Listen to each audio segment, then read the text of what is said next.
Good evening, everybody. I'm Zach Tigert alongside Rodney Orr with your Tiger Insider post-practice update. Rodney, practice number 2 of fall camp in the books.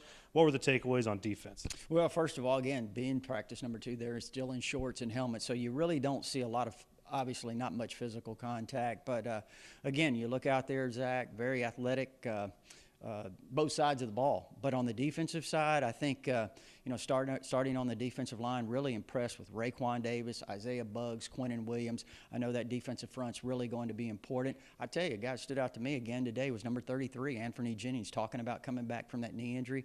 I thought Anthony looked good at times. And then, at linebacker, Dylan Moses obviously was assisted off the field late. The talk is that probably it's heat related, maybe cramps. So I don't think it's anything major, but certainly everyone saw, that he was assisted from the field. So the good news is that's, not being a major injury because there's not much depth inside. But I thought Dylan and Mac Wilson obviously inside, but I still am impressed with that true freshman, number 42, Jalen Moody. I think he really looks good.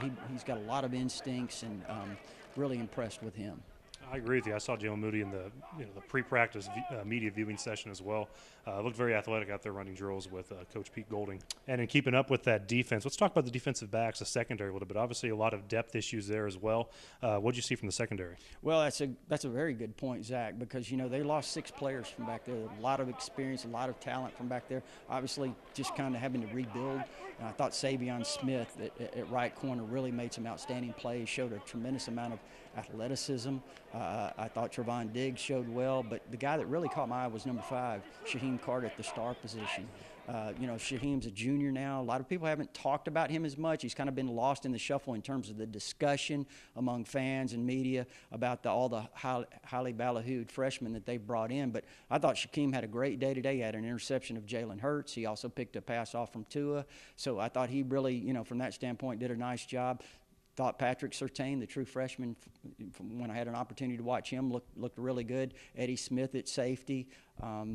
Joshua Jobe, certainly another guy, and Jalen Armour Davis, the 2 corners, along with Surtain, that I think are really good. Now, I want to flip to the offensive side really quickly when we're talking about that. A couple of freshmen that I thought stood out, caught my eye, were a couple of receivers. Yep. Xavier Williams made a couple of really nice catches. Not much discussion about him. He's kind of been lost in the shadow of Jalen Waddle, but did a really nice job today. And I think, too, watch out for Jalen Waddle. I keep saying this. He made a couple of really big plays, and you could see him back there fielding punts. He's got it. So let's move over to the offensive side of the ball. What did you see? Who impressed you on the offensive side? Well, on the offensive side, obviously, again, we don't get to see much from the line of scrimmage, but we will note that Alex Leatherwood's still running first team at right tackle ahead of Matt Womack. Now, again, we don't know exactly what that status is. They may rotate them in more as time goes along, but of course, Matt Womack was the returning guy there, started every game last season. But again, the offensive line stayed intact from there. Obviously, people want to talk about the quarterbacks. Really difficult to tell too much about the quarterbacks, but Jalen Hurts threw the ball well at times. Thought Tua threw the ball well at times. Really impressed with Mac Jones in the second half of the scrimmage. Thought he did well. And a young player, Lane Hatcher out of Arkansas, that Alabama just brought in late as a part of the 2018 class. I thought he showed some things. Interesting.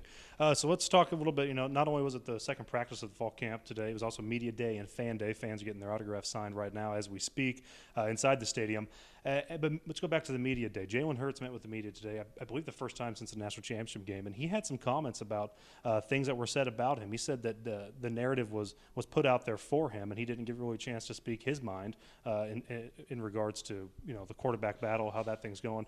What was your takeaway from Jalen's comments? I've seen them. Obviously, I was not there though when he made those comments. So, but talking to people, they did feel, other people in the media felt like there was a sense of frustration with Jalen about maybe the way all of it had I don't know if it was handled by the coaches or just the way it was handled in the media. Not really sure about that. But at the same time, I look at this and I think, Jalen Hurts has done an outstanding job here. He's 26-2 as a starter. So I think everybody around the program is certainly very appreciative of the accomplishments that he's had, the contributions that he's made in a lot of big games.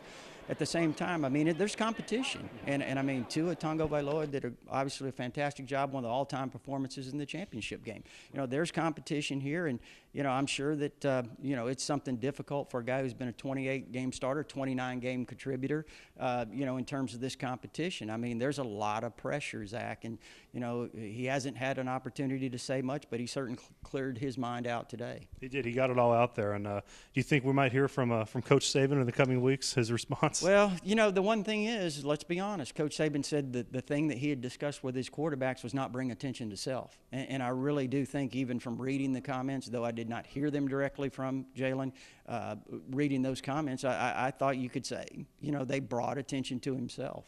Sure, certainly. Well, thank you, Rodney, for joining me. That's your Tiger Insider post-practice update. You can catch these on WVUA23.com as well as TigerInsider.com following every fall camp practice this upcoming fall. So for Rodney Orr, I'm Zach Tigert. Thanks for watching.